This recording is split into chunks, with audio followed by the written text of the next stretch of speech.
May 29th, 1453. Dawn breaks over the blood-soaked plains outside Constantinople's walls. A Turkish archaeologist's spade strikes something in the earth, something that shouldn't be there. As the excavation team carefully brushes away 5 centuries of soil, they uncover not one skeleton, but hundreds. Horse skeletons. Lined up in perfect military formation, skulls shattered, leg bones splintered, still wearing the corroded remnants of Byzantine cavalry armor. The bones tell a story the history books got wrong. These weren't animals that died in the chaos of siege warfare. The positioning was too deliberate, the injuries too uniform, the formation too precise. What the team discovered in that trench would rewrite everything we thought we knew about the final hours of the Byzantine Empire. The horses hadn't simply died in battle. They had been sent to die, deliberately, systematically, in one of history's most calculated sacrifices. But the truth was far more terrifying than anyone could have imagined.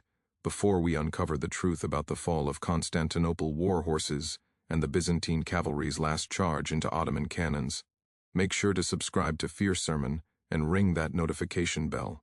We dive deep into the darkest corners of history that other channels won't touch. Drop a comment below telling us where you're watching from.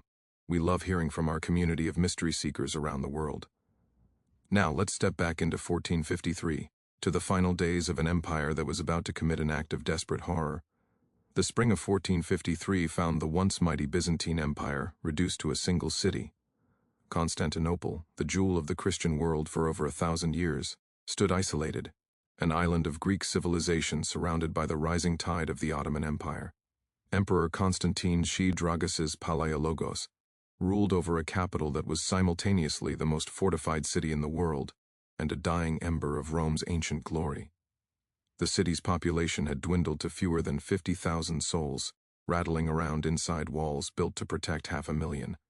The massive Theodosian walls, triple-layered fortifications that had repelled invaders for a millennium, still stood imposing and seemingly impregnable. But something had changed in the world, something the Byzantines weren't prepared for. Sultan Mehmed II, just 21 years old, had spent 2 years preparing for this moment. They called him Mehmed the Conqueror, even before he'd conquered anything, a presumptuous title he was determined to earn. His secret weapon wasn't courage or numbers, it was something new, something that would change warfare forever. The cannons. Hungarian engineer Orban had designed them specifically to crack Constantinople's ancient walls. The largest cannon, the basilica, measured 27 feet long and could fire a 1,200-pound stone ball over a mile. The sound of its discharge could allegedly be heard 10 miles away. When test-fired, the stone ball buried itself 6 feet into the earth. But cannons required time to reload, up to 3 hours for the basilica. They were devastating but slow.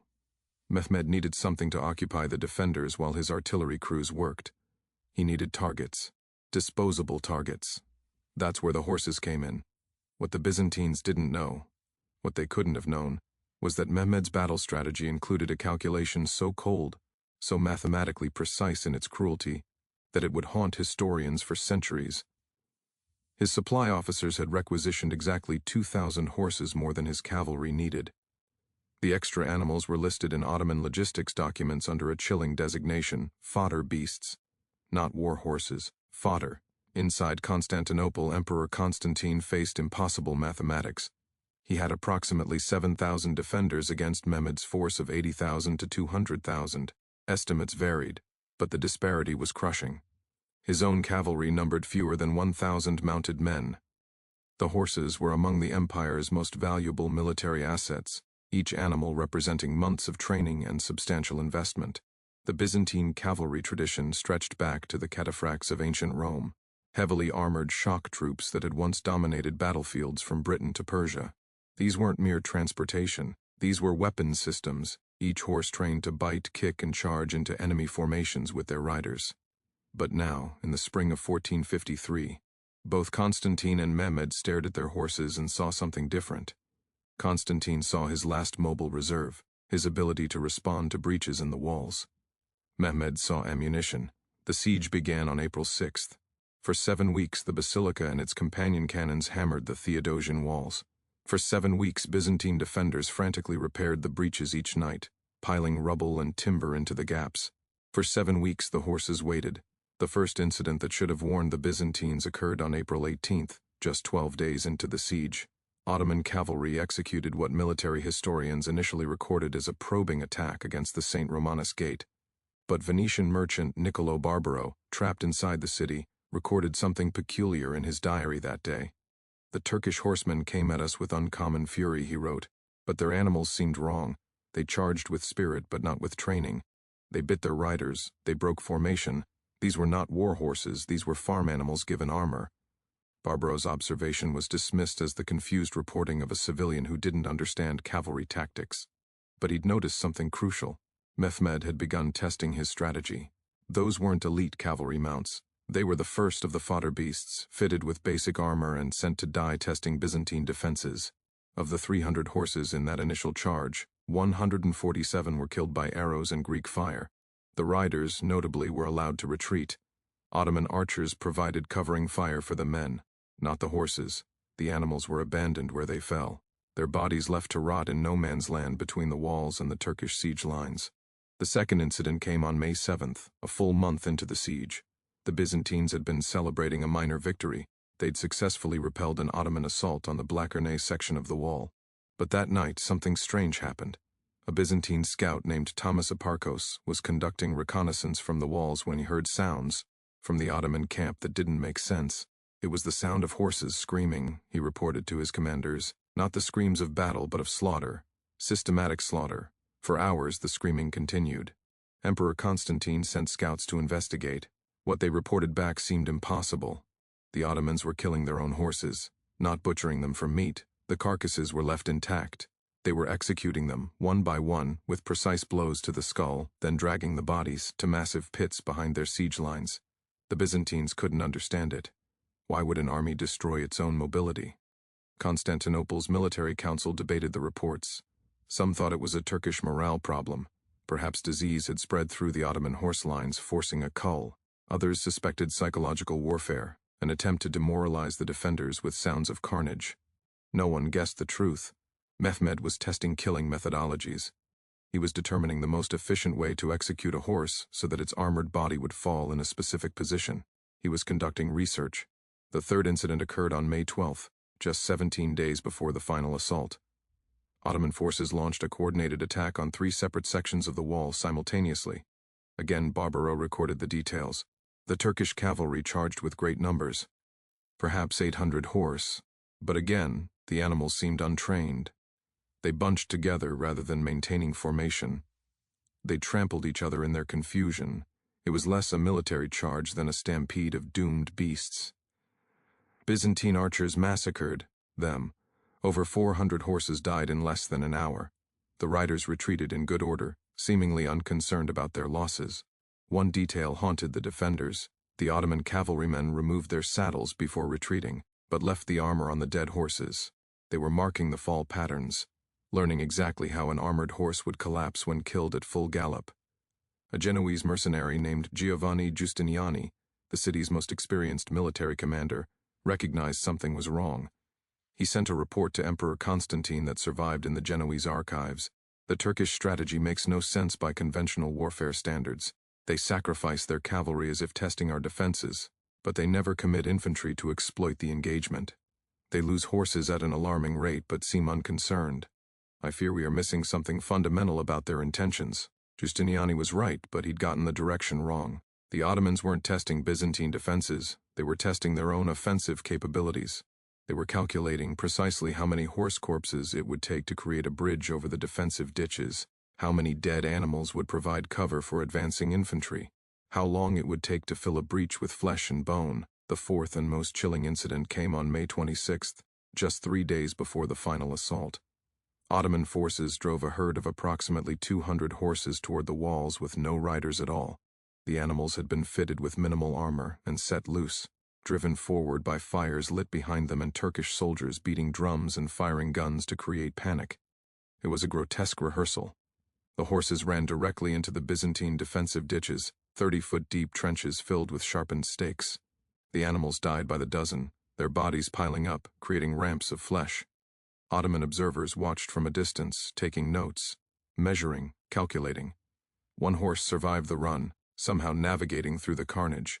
It reached the walls and stood there trembling, covered in the blood of its herd. A Byzantine soldier named Theophilos recorded what happened next. The beast stood before our walls as if seeking sanctuary. It had survived what its masters intended as certain death. We lowered ropes and brought it into the city, this messenger of Turkish madness. The poor creature died 3 days later, not from wounds, but from what our physicians called terror of the heart. Even the animals knew what was coming. That rescued horse was inside Constantinople when the city fell. Its skeleton was likely among those discovered in the 1993 excavation, still wearing its Byzantine feed bag, the only horse that switched sides in history's most calculated massacre. If this story is giving you chills, hit that like button. We're about to reveal exactly what Mehmed's true strategy was, and why 2,000 horses were about to die in the most systematic cavalry charge in military history. Share this with someone who loves dark historical mysteries. What we're about to uncover changed the nature of warfare forever. Let's discover what happened in those final hours. May 29, 1453, 1:30 a.m. The Ottoman camp receives its final orders. Sultan Mehmed II has committed to a general assault at dawn. Every unit has its assignment. Infantry, siege towers, sappers, artillery crews, each knows their role. But one unit receives orders that don't appear in any official military doctrine. The Fodder Regiment. 2,000 horses are fitted with minimal armor, just enough to protect vital organs from the first volley of arrows, but not enough to significantly slow them down. The animals are organized into groups of 50, each group assigned to a specific section of Constantinople's walls. The riders are experienced cavalrymen, but they're not being asked to fight, they're being asked to deliver their horses to specific coordinates, then retreat. The Turkish military records, discovered in the Ottoman archives in Istanbul in 1987, lay out the strategy with administrative precision. Each group of 50 horses is assigned a termination zone, a specific breach in the walls or defensive ditch that needs to be filled or covered. The riders are given exact retreat routes. Medical teams are positioned to treat injured men. No medical teams are allocated for injured horses. Most chillingly, each group has a designated harvest commander, an officer whose job is to count how many horses successfully reach their termination zone and fall in the correct position. These officers carry sketch pads. They're documenting everything. At 4:00 a.m., the assault begins with artillery bombardment. The basilica and 12 other large cannons fire simultaneously at the walls near St. Romanus Gate. The sound, according to multiple witnesses, is like the earth splitting open. The impact creates a breach 40 feet wide. At 4:15 a.m., the first wave of the Fodder Regiment charges. 500 horses, armored and ridden at full gallop, are directed straight at the breach. Byzantine defenders, still reeling from the cannon fire, see the mass of cavalry approaching, and do exactly what Mehmed predicted. They focus all their arrow fire on the charging horses. Greek fire throwers are aimed downward. Archers draw and loose in rapid succession. The first line of horses goes down, then the second, then the third. But the momentum carries the charge forward. Dead and dying horses pile into the breach, their armored bodies creating a ramp of flesh over the rubble. The riders, as soon as their mounts are hit, leap free and retreat under covering fire from Ottoman archers. The Byzantine defenders have just killed 247 horses in under 3 minutes. They've also, unknowingly, built a bridge for Ottoman infantry. At 4:30 a.m., the second wave targets the defensive ditches north of the St. Romanus Gate. 300 horses charge directly into the 30-foot trenches, their riders abandoning them at the last moment. The animals can't stop their momentum. They pour into the ditches, their bodies piling up, creating grotesque causeways. Ottoman military sketches from the battle show calculations. Estimated 180 horse carcasses required for complete ditch filling. Actual 243. Surplus adequate for stable infantry crossing. By 5:00 a.m., waves 3 through 8 have been deployed. Over 1,200 horses are dead. Every major breach in the walls has been plugged with their bodies. Every defensive ditch has been filled or bridged. The animals' corpses are serving exactly as Mehmed planned, as organic siege equipment. Byzantine defenders are running out of arrows. They've been so focused on stopping the cavalry charges that they've depleted their ammunition stores. This too was calculated. Ottoman logistics officers had estimated that Byzantine archers would loose approximately 15 arrows per defender during the cavalry charges. The actual number was 17. Close enough. At 5:30 a.m., with dawn breaking, Mehmed commits his elite Janissary infantry. They advance across bridges of horseflesh, they climb ramps of horse corpses, They use the piled bodies as cover from defensive fire. The horses have become fortifications for the attackers. A Venetian observer named Giacomo Tedaldi recorded the moment. The Turkish infantry advanced not upon earth but upon the bodies of their own horses. The animals had been transformed into siege works, their carcasses into battlements. I have witnessed many horrors of war, but this systematic conversion of living creatures into architectural elements of assault, this was something beyond the pale of human warfare. By 6:00 a.m. the walls were breached in 4 locations. By 8:00 a.m., Ottoman forces were inside the city. By noon, Constantinople had fallen. Emperor Constantine XI died fighting in the streets, his body never identified. The Byzantine Empire, heir to Rome, ceased to exist. Of the 2,000 horses in the fodder regiment, 1847 died exactly as planned. Their bodies remained where they fell, gradually buried under rubble, soil, and 5 centuries of history. Until 1993, when construction crews breaking ground for a new Istanbul subway line struck bone. Lots of bone. The initial discovery in March 1993 was treated as a routine archaeological find. Istanbul is built on layers of history, and construction crews regularly uncover ancient artifacts. But as the excavation expanded, the scope of what lay beneath the soil became clear. This wasn't a burial pit or a trash mound. This was a battlefield preserved in position. Dr. Mehmet Özdogan, leading the archaeological team from Istanbul University, recognized almost immediately that something was wrong with the site.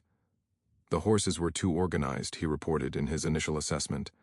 They weren't scattered randomly as you'd expect from battle casualties. They were in formations, military formations, and they'd all died facing the same direction toward the walls of Constantinople. Over the next 8 months, archaeologists excavated a trench system that revealed the full extent of the site. The horses were arranged in 8 distinct groups, each group containing between 180 and 280 animals. The groups were separated by approximately 40 meters, the same spacing used in Ottoman military formations documented in period texts. Carbon dating confirmed what the coins and armor fragments suggested. These animals died in May 1453. But it was the forensic analysis of the skeletons that revealed the true horror. Dr. Sarah Winchester, a zoo archaeologist from Cambridge University brought in to consult on the project, spent 6 weeks analyzing the bone trauma patterns. Her report, published in the Journal of Archaeological Science in 1995, documented findings that challenged existing understandings of medieval warfare. 93% of the horses showed arrow trauma to the skull, neck, or upper torso, Winchester wrote. The arrow strikes were clustered in kill zones, areas defenders would naturally target. But here's what's significant: the arrows approached from a consistent angle and height, suggesting the horses were charging in tight formation, presenting uniform targets. This wasn't cavalry maneuvering for tactical advantage. This was cavalry presenting for slaughter. More disturbing were the leg fractures. Over 60% of the horses showed compound fractures of the front legs, specifically the radius and ulna bones. These fractures occurred at the moment of death or immediately after, as the animals collapsed at full gallop. The fracture patterns were consistent with horses running at maximum speed when killed, their momentum carrying them forward into tumbling falls. They died running, Winchester concluded. Every single one of them died at full charge. There was no hesitation, no breaking formation, no survival instinct overcoming training. These animals were driven to their deaths with such precision that they all fell within meters of their assigned positions. The evidence suggested something even more calculated. Chemical analysis of the soil around the skeletons revealed elevated levels of hydrogen cyanide compounds, residue from gunpowder explosions. The horses had been driven forward not just by their riders but by cannon and gunfire behind them. They were being herded into defensive fire from both directions. As news of the discovery spread, Turkish and Greek historians began a contentious debate about interpretation. Some Turkish scholars argued that the horses simply died in normal siege warfare, that their organized positioning was coincidental or the result of post-battle cleanup. Greek historians pushed back, pointing to contemporary accounts that had been dismissed as exaggeration.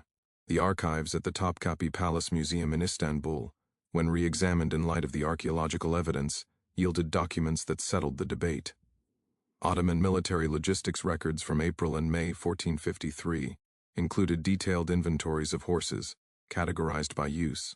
Standard cavalry mounts were listed separately from expendable units, a designation that appeared nowhere else in Ottoman military documentation before or after the siege. These expendable units were acquired specifically in the months before the siege. Purchase orders showed the Ottomans buying horses from as far as the Crimea and Anatolia, but the animals were described as aged, untrained, or farm stock, categories that would never be used for actual war horses. The prices paid were approximately one-third the cost of cavalry-grade animals. The Ottomans had spent months assembling a herd of sacrificial horses, but the most chilling discovery came from a single-page document found in the personal archives of Sultan Mehmed II, now housed in the Topkapi Museum. The document, written in Mehmed's own hand, is titled simply Calculations for Constantinople. It lists the height and width of various sections of the Theodosian walls, the estimated depth of defensive ditches, and then, in the same clinical tone, calculations for organic bridge formation. The mathematics are simple and brutal. One horse body occupies approximately 8 cubic feet when collapsed in armor. Standard defensive ditch requires 120 cubic feet of fill per linear meter for stable infantry crossing.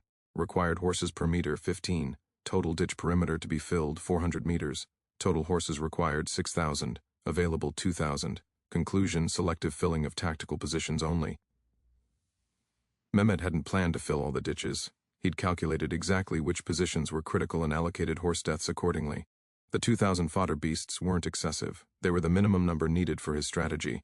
It was mathematics written in blood and bone. The legal and ethical aftermath of the discovery played out in academic journals and international heritage conferences.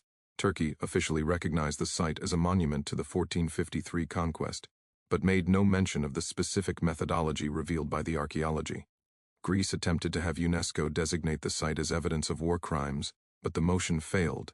International law governing treatment of animals in warfare didn't exist in the 15th century and couldn't be applied retroactively. The horses themselves became caught in a political debate about whose story they represented. Were they Turkish horses sacrificed by Turkish commanders for Turkish victory, or were they victims of Ottoman cruelty worthy of memorial? The answer, ultimately, was both, and neither. In 1999, a compromise was reached. A small museum was built at the excavation site, called the Museum of Siege Warfare. It displays the skeletal remains of 12 horses exactly as they were found, still in formation, still facing the walls. The placard describes them in 3 languages as military assets deployed in the conquest of Constantinople 1453. It's technically accurate. It's also a magnificent evasion of the truth. What happened to the bones that weren't put on display? Most were reburied in a mass grave on the European side of Istanbul, marked with a simple stone that reads, "The Fallen, 1453. Tourists photograph it, assuming it's a memorial to human soldiers. No one corrects them. The fall of Constantinople marked the end of the medieval period and the beginning of the early modern age, but the tactics used by Mehmed II that final day had implications that rippled through military history for centuries. Within a generation, European military strategists began documenting what they called expendable asset warfare, the systematic use of living creatures as siege equipment.